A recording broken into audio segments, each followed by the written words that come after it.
好，接下来要剃它的脚底毛，用这个小电剪。好，现在就来看它怎么修。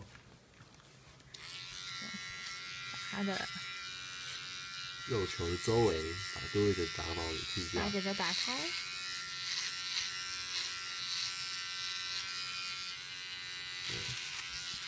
把长的脚底毛的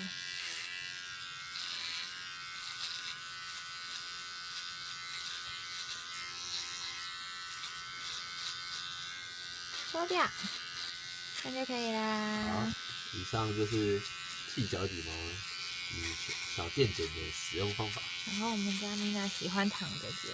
对，好，